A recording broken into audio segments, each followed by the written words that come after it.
Hello student, good morning. Student, last video में हमने cell cycle start किया था।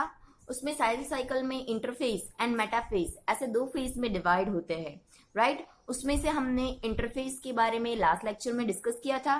Student, now in this video we discuss about another stage that is known as a metaphase. Okay, so this sorry student, metaphase नहीं but मेटोसिस phase. Okay, मेटोसिस phase को हम short form में इसे हम M phase भी कहते हैं। ओके स्टूडेंट, अब क्या होता है कि इंटरफेज में आपने पढ़ा कि क्या होगा कि interphase G1, S and G2 जैसे फेज में डिवाइड होता है, राइट? और इसके बाद eight the end of the G2 phase ये M फेज स्टार्ट होता है, राइट स्टूडेंट? तो स्टूडेंट यहाँ पे क्या होता है कि हम सेल साइकिल पढ़ रहे हैं, यानी कि एक जो पेरेंट सेल है उसमें से सेल डिवीजन होके न्यू 2 डॉटर सेल बनने वाले हैं, राइट? तो स्टूडेंट यहाँ पे ये जो मेटोसिस स्टेज है, हमने आगे भी स्टडी किया था कि एक्चुअल डिवीजन जो होता है वो मेटोसिस में होता है। 23 आर जितने यहाँ पे निकल जाते हैं, ओनली 1 आर जो होता है वो 1 आर डिवीजन में लगता है। और स्टूडेंट याद रखना कि यहाँ पे जितना पेरेंट्स के पास क्रोमोसोम रहता है उतना ही डॉटर के पास क्रोमोसोम रहता है। So that stage also known as equational phase. Okay, ध्यान रखना, इसे इक्वेंशियल डिवीजन भी कहते हैं। क्यों? क्योंकि यहाँ पे जितने क्रोमोसोम्स पेरेंट्स के पास रहेंगे उतने ही क्रोमोसोम्स डॉटर के पास रहेंगे। So that mitosis phase also known as a equential division. Okay student, यहाँ पे क्या होगा, तो यहाँ पे 4 स्टेज में जो न्यूक्लियर डिवीजन होता है वो होता है। कितने स्टेज है? 4 डिवीजन। ओके, 4 डिवीजन में क्या होता है? तो न्यूक्लियर डिवीजन, राइट? तो आपको ऐसा क्वेश्चन आ सकता है कि न्यूक्लियर डिवीजन के लिए कितने फेज है? तो 4 स्टेज है। ओके, और वो स्टूडेंट कौन से 4 स्टेज है? तो वो 4 स्टेज है स्टूडेंट। अब हम इसे स्टार्ट करते हैं, डिवीजन बनाते हैं। फर्स्ट डिवीजन इज, याद रखना, इसे शॉर्ट फॉर्म में पी मैट की तरह आप याद रख सकते हो। पी मैट यानी कि prophase, metaphase and anaphase. Okay student, prophase, metaphase, anaphase and telophase. तो ये 4 स्टेज के अंदर ये डिवीजन क्या होता है, किसका? तो न्यूक्लियर डिवीजन कंप्लीट होगा। दैट इज, उसकी टर्म हमने पढ़ी थी आगे, कैरियोकाइनेसिस जिसे हम कहते हैं, राइट स्टूडेंट? तो अब हम ये जो सारे डिवीजन है, मतलब किस तरह से ये 1 आर में डिवीजन खत्म होगा, राइट? न्यूक्लियर डिवीजन होगा, उसके बारे में हम इन डिटेल देखेंगे। तो स्टूडेंट, प्रोफेज के बारे में बात करें तो ऑफकोर्स क्या होगा, तो एस और G2 फेज को फॉलो करते हुए, उसे कंप्लीट करते हुए प्रोफेज स्टार्ट होगा, राइट?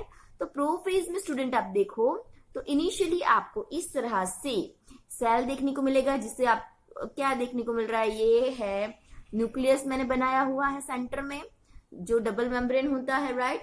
और न्यूक्लियस के अंदर इस तरह से आप देखो तो आपको जेनेटिक मटेरियल देखने को मिलेगा। कौन से स्टेज में? तो इनिशियल प्रोफेज में, राइट? तो फर्स्ट की prophase S and G2 phase को फॉलो करता हुआ जो है प्रोफेज स्टार्ट होगा, राइट? अब प्रोफेज में स्टूडेंट क्या होगा, तो प्रोफेज में होता है इनिशियल कंडेंसेशन। ओके, कंडेंसेशन यानी कि क्या, इनिशियल जो होता है वो जेनेटिक मटेरियल जो है थोड़ा स्प्रेडी फॉर्म में, ओके, स्प्रेडी फॉर्म में और लूजली होता है। तो क्या होगा, तो इनिशियल स्टेज के बाद प्रोफेज के अंदर जो ये आप देखोगे तो कंडेंसेशन स्टार्ट होता है और साथ ही साथ दूसरे भी चेंज देखने को मिलते हैं, वो अभी हम डिस्कस करेंगे। तो कंडेंसेशन में क्या होगा कि ये कंडेंस होने लगेगा, ओके, मटेरियल, न्यूक्लियस जो है। ओके, तो इस तरह से आप देखो तो इसमें चेंज आने को देखने को मिलेगा।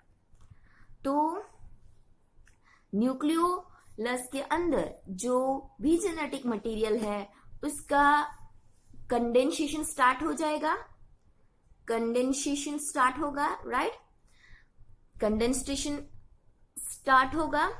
उसके बाद आप देखो तो क्या होगा कि ये जो प्रोसेस है यहाँ पे हमने आगे डिस्कस किया था कि एस फेज में हमारा जो जेनेटिक मटेरियल है और सेंट्रोल्स जो है वो डुप्लीकेट हो जाता है, right.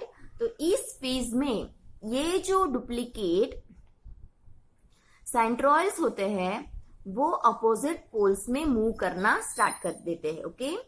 Centrioles move opposite side, okay. तो वो दो ऑपोजिट साइड में मूव करने के लिए स्टार्ट हो जाते हैं, राइट। और उसके बाद क्या होगा, तो eight the end of this phase ये दो ऑपोजिट फेज में मतलब पहुंचने की शुरुआत कर देंगे। तो स्टूडेंट यहाँ पे प्रोफेज में क्या होता है, तो मेन पॉइंट इज कि क्रोमोसोम्स आर क्या होगा, तो क्रोमोसोम मटेरियल कॉम्पैक्ट होगा, ओके। और यहाँ पे जो क्रोमाटिड्स होते हैं वो सेंट्रोमर से अटैच होते हैं। क्रोमाटिड स्टूडेंट हमने देखा था ना, इस तरह से क्रोमोसोम्स के क्या होते हैं, क्रोमाटिड्स होते हैं और सेंटर में क्या होता है, इस तरह से सेंट्रोमर होता है। तो स्टूडेंट हम इसे ऑब्जर्व करने के लिए हाई डेफिनेशन माइक्रोस्कोप हो तभी इसे ऑब्जर्व कर पाते हैं। तो ये क्या है स्टूडेंट, सेंट्रोमर, और ये क्या है, क्रोमेटिड्स, ओके। तो इस फेज में क्या होगा, तो इस तरह यहाँ पे जो क्रोमाटिड्स है यानी कि क्रोमोसोम क्या होगा कि पहले जो लूजली फॉर्म में जेनेटिक मटेरियल था वो कंडेंस हो गया और क्रोमाटिड्स फॉर्म किए, और वो क्रोमाटिड्स ने क्या किया, तो क्रोमाटिड्स आगे जाके जो है अटैच टू सेंट्रोमर, ओके। वो सेंट्रोमर के साथ अटैच्ड हो गए, राइट।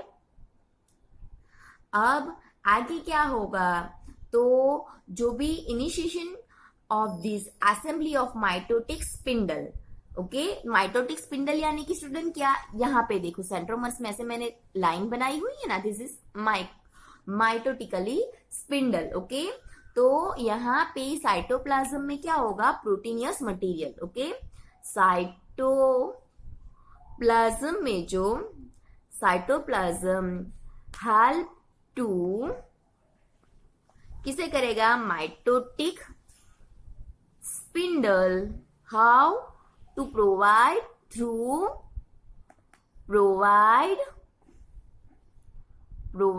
प्रोटीनियस या तो प्रोटीन, ओके। ध्यान रखना कि यहाँ पे प्रोफेज में क्या होगा, तो प्रोफेज में सिर्फ जो न्यूक्लियस है तो न्यूक्लियस में कंडेंसेशन स्टार्ट होगा और सेंट्रियोल्स जो है वो अपोजिट पोल्स में मूव करने लगेंगे, और मूव करने के बाद इसे जो स्पिंडल्स है, ओके, तो वो स्पिंडल्स माइटोटिक स्पिंडल जो है, ध्यान रखना, उस माइटोटिक स्पिंडल के फॉर्मेशंस में हेल्प करेंगे। ये माइटोटिक स्पिंडल है, ये न्यूक्लियर एनवेलप है और अंदर क्या है, तो जेनेटिक मटेरियल। और स्टूडेंट यहाँ पे मैं आप देखो तो इनिशियल स्टेज पे सीधा लाइन बना था और यहाँ पे थोड़ा मैंने क्या कर दिया, तो थोड़ा थोड़ा इसे तोड़ दिया है, राइट। तो क्या होता है कि प्रोफेज में जो न्यूक्लियर मेम्ब्रेन होता है वो ब्रेक डाउन होना स्टार्ट हो जाता है। स्टूडेंट ये फेज में ध्यान रखना कि अभी सिर्फ क्या हुआ है, तो जेनेटिक मटेरियल कंडेंसेशन स्टार्ट हुआ है। इस फेज में आपको कोई भी ऑर्गेनल्स या ऐसा नहीं होगा कि उसकी फॉर्मेशन हो गई होगी, जैसे कि हमने जो एंडोमेम्ब्रेन सिस्टम पढ़ा था, एंडोमेम्ब्रेन की जो ऑर्गेनल्स है या माइटोकॉन्ड्रिया है, ऐसी कोई भी ऑर्गेनल्स देखने को नहीं मिलेगी, राइट। तो ध्यान रखना, इंपॉर्टेंट पॉइंट है, organelles are not observed, okay. आगे तो यहाँ पे प्रोफेज खत्म होता है। अब प्रोफेज को आगे कंटिन्यू करते हुए नेक्स्ट स्टेज यानी कि एम फॉर मेटाफेज, ओके। तो प्रोफेज खत्म होते ही नेक्स्ट स्टेज स्टार्ट होगा। अब नेक्स्ट स्टेज जब स्टार्ट होता है स्टूडेंट, तो ध्यान रखना कि मेटाफेज के इनिशिएशन पे जो न्यूक्लियर एनवेलप था वो कंप्लीटली डिसइंटीग्रेट हो जाएगा। ओके, यानी कि वो आपको दिखेगा ही नहीं, गायब हो जाएगा। ध्यान रखना कि यहाँ पे आप देखो तो nuclear envelope completely disintegrate. Okay, वो कंप्लीटली डिसइंटीग्रेट हो जाएगा। ओके, अब आप देख रहे हो तो पूरा जो जेनेटिक मटेरियल होगा तो वो क्या होगा, तो spread through cytoplasm, right. Cytoplasm के अंदर पूरा ये स्प्रेड हो जाएगा, राइट। अब यहाँ पे देखो तो ये जो कंडेंसेशन यहाँ पे स्टार्ट हुआ था वो कंडेंसेशन क्या हो जाएगा, यहाँ पे इस स्टेज में कंप्लीट हो जाएगा। ओके, रिमेंबर स्टूडेंट कि यहाँ पे इंपॉर्टेंट पॉइंट है कि न्यूक्लियर एनवेलप कंप्लीटली कौन से स्टेज में होता है, तो मेटाफेज में होता है। कंडेंसेशन कंप्लीट कौन से स्टेज में होता है, तो मेटाफेज के अंदर होता है। अब स्टूडेंट क्या हुआ कि जो भी जेनेटिक मटेरियल था वो कंडेंस हो गया है, क्रोमाटिड्स बना दिए हैं, राइट। तो जब इसे आप माइक्रोस्कोप में देखोगे तो माइक्रोस्कोप में सबसे अच्छे क्रोमोसोम्स जो है आपको इसी स्टेज में देखने को मिलेंगे। Okay, chromosomes observed clearly in this stage. Okay, इस स्टेज में आपको क्रोमोसोम्स बहुत अच्छे से क्लियरली आप स्टडी कर पाओगे, राइट। जिसके अंदर आप देखोगे तो इसके अंदर आप क्रोमोसोम्स कैसे होंगे, तो क्रोमोसोम्स जो होंगे स्टूडेंट इस तरह से टू सिस्टर क्रोमैटिड से अटैच्ड होंगे, राइट, और which held together by centromere, यानी कि इस तरह से ये हुआ सेंट्रोमर उसका, राइट।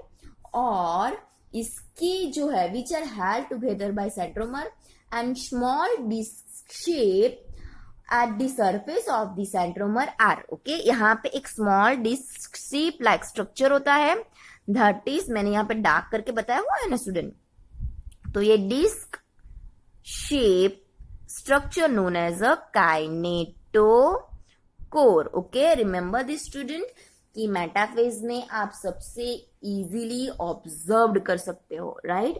और यहाँ पे आप देखो तो two sister chromatids attach with the centromers and at the core of this disc shape kinetochore are present। okay, अब आप देखो तो these structures serve as the, यहाँ पे ये जो काइनेटोकोर है ना, ये काइनेटोकोर क्या करता है, तो साइट फॉर अटैचमेंट प्रोवाइड करता है। किसके लिए, साइट फॉर अटैचमेंट। ओके, कि हमने देखा था ना कि स्पिंडल्स फाइबर्स यहाँ पे फॉर्म हो रहे हैं, तो स्टूडेंट क्या होगा, मेटाफेज के एंड तक तो ये दोनों सेंट्रियोल्स जो है, ओके, सेंट्रियोल्स ऑपोजिट पोल्स में पहुंच जाएंगे। ओके, और क्या होगा, तो ये जो क्रोमैटिड्स फॉर्म हुए हैं, राइट, क्रोमोसोम्स जो फॉर्म हुए हैं उसके साथ इस तरह से अटैच्ड हो जाएंगे। ये क्रोमोसोम्स हो गए। ओके, तो अब ये जो है यहाँ पे काइनेटोकोर रहेगा, तो काइनेटोकोर्स क्या करेगा, तो काइनेटोकोर्स की हेल्प से यहाँ पे आप देखो तो ये स्पिंडल्स फाइबर्स अटैच्ड होते हैं। ओके, और क्या करते हैं, तो यहाँ पे आप देखो तो काइनेटोकोर की हेल्प से स्पिंडल फाइबर जो किससे बने हुए हैं, माइक्रोट्यूब्यूल्स या प्रोटीन से बने हुए हैं, राइट। तो आगे आप देखो तो यहाँ पे क्रोमोसोम्स फॉर्म हो गए हैं, काइनेटोकोर जो स्पिंडल को अटैच होने के लिए साइट प्रोवाइड कर रहा है, राइट। अब क्या होगा, तो अब ये जो स्पिंडल्स है वो स्पिंडल्स क्या करेंगे, तो दोनों जो क्रोमैटिड्स है उसे खींचेंगे। ओके, तो खींचेंगे तो क्या होगा स्टूडेंट, दो ऑपोजिट पोल्स में खींच रहे हैं, तो यहाँ पे जो भी क्रोमोसोम्स होंगे दैट टाइम क्या होगा, सेंटर में आ जाते हैं। ओके, इस तरह से क्या होगा, सेंटर में आ जाते हैं, क्योंकि दोनों साइड पे क्या कर रहे हैं क्रोमोसोम्स को, ये जो सेंट्रियोल्स में से फाइबर्स निकले हैं, कौन से fibres, that is known as a mitotic spindles. तो वो क्या कर रहे हैं, खींच रहे हैं, so that is known as a, यहाँ पे जो सिचुएशन ये परफॉर्म हुई है that is known as a meta. Okay, इसकी वजह से इसे मेटाफेज कहा जाता है, और इसे हम जो है एम प्लेट भी कह सकते हैं। ओके, तो स्टूडेंट याद रखना, इसे हम मेटा प्लेट या एम प्लेट भी कहेंगे। ओके, और इसे इक्वेटर, ओके, इक्वेटर भी कह सकते हैं, राइट। तो स्टूडेंट यहाँ पे इस फेज में क्या होता है आपको क्लियर है कि स्पिंडल फाइबर्स जो है वो क्रोमोसोम्स में से जो काइनेटोकोर है उसके साथ अटैच्ड होके जो भी क्रोमोसोम्स है उसे क्या करते हैं, तो दो ऑपोजिट पोल्स में खींचने की ट्राई करते हैं। तो दैट टाइम एक ऐसी सिचुएशन क्रिएट होती है कि बीच में एक सीधी लाइन जैसी स्ट्रक्चर फॉर्म होती है, जिसे आप क्या कहेंगे, इक्वेटर और एम प्लेट फॉर्मेशंस। ओके, या तो फिर मेटाफेज प्लेट भी आप इसे कह सकते हो, राइट। तो स्टूडेंट अब आपको मेटाफेज क्लियर है। स्टूडेंट अब तो ये जैसे जैसे आप आगे चलते जाओगे मेटाफेज के बाद आएगा एनाफेज। स्टूडेंट ये तो फेज इससे भी ज्यादा बहुत इजी है। क्या होता है इस फेज में, तो एनाफेज में आप देखो तो यहाँ पे क्या हो रहा था कि दो ऑपोजिट पोल्स में खींच रहे हैं, राइट। तो दो ऑपोजिट पोल्स में खींच रहे हैं, तो अब क्या होगा, ये स्पिंडल्स हाफ हाफ को क्रोमाटिड्स को खींच लेंगे, राइट। तो इस तरह से क्या होगा, सेपरेट आउट हो जाएंगे। दो ऑपोजिट पोल्स में खींच रहे थे,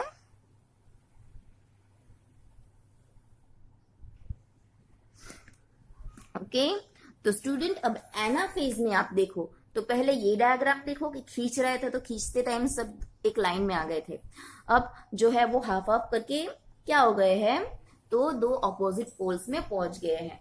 तो अब एनाफेज में क्या होगा कि ये जो एम प्लेट या मेटाफेज प्लेट है वो क्या होगी, स्प्लिट होगी, टूट जाएगी बीच में से, और क्या होंगे, तो यहाँ पे क्रोमोसोम क्या होंगे, जो डॉटर न्यूक्ली है यानी कि जो डॉटर सेल बनने वाला है उसकी न्यूक्ली बनने की प्रोसेस जो है वो स्टार्ट हो जाती है, राइट। तो आपको ऐसा क्वेश्चन आता है कि डॉटर न्यूक्ली बनने की प्रोसेस कहाँ से स्टार्ट होती है, तो वो स्टार्ट होती है एनाफेज के साथ। और यहाँ पे आप देखो तो न्यूक्लियस हाफ हाफ माइग्रेशन करके दो ऑपोजिट पोल में, टू ऑपोजिट पोल्स में पहुंच गए हैं, राइट। अब क्या होगा, अब आगे आप देखो तो ये जो the centromere of each from the equilateral plate वो क्या हो गई, वो ब्रेक डाउन हो गई। एंड अब क्या होगा, तो with the arm of chromosomes trending behind thus anaphase stage is categorise. Means यहाँ पे वैसे तो क्रोमोसोम्स का स्ट्रक्चर कैसा होता है, इस तरह से होता है। तो यहाँ पे जो होता है वो क्रोमोसोम्स टूटते हैं और दो अपोजिट पोल्स में क्या होंगे, सेपरेट आउट होते हैं, तभी ये एनाफेज होता है। तो स्टूडेंट एनाफेज में इतना ही याद रखना है कि एम प्लेट स्प्लिट होती है, ओके, और क्या होता है, तो डॉटर न्यूक्ली बनने की प्रोसेस स्टार्ट होती है। और ये जो कैसे माइग्रेट होगा, तो क्रोमोसोम्स यहाँ से बीच में से क्या होंगे, टूटेंगे, ओके।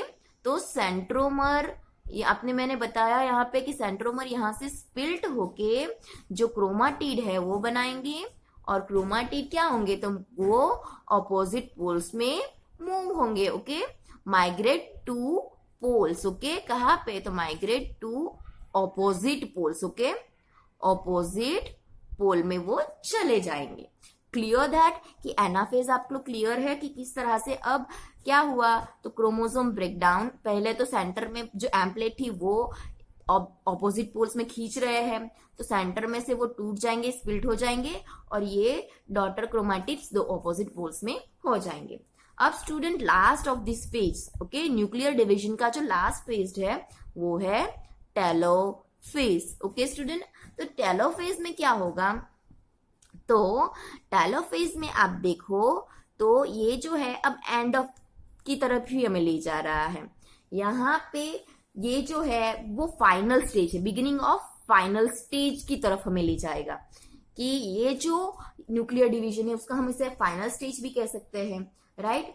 अब यहाँ पे जो न्यूक्ली पहुंच गई थी क्रोमाटिड्स, राइट, वो क्रोमाटिड्स जो है, ये पोल्स आपके ऑपोजिट पोल्स जिसने खींच कर इसे लाया हुआ है, राइट, तो वो जो न्यूक्ली है जो यहाँ पे पहुंच गई थी, राइट, वो एग्जैक्टली अपने जगह पे पहुंच जाती है।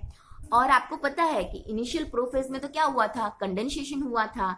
अब लास्ट स्टेज में क्या होगा, तो D condensation. Okay, D condensation यानी कि जो कंडेंस हुआ था अब वापस वो क्या हो जाएगा, लूज हो जाएगा, और क्या होगा कि वो इंडिविजुअल जो क्रोमोसोम्स थे, ओके, वो अब यहाँ पे आके सभी लूज में मर्ज हो जाएंगे। क्रोमोसोम्स का जो स्ट्रक्चर था वो अब यहाँ पे वापस मर्ज हो जाएगा।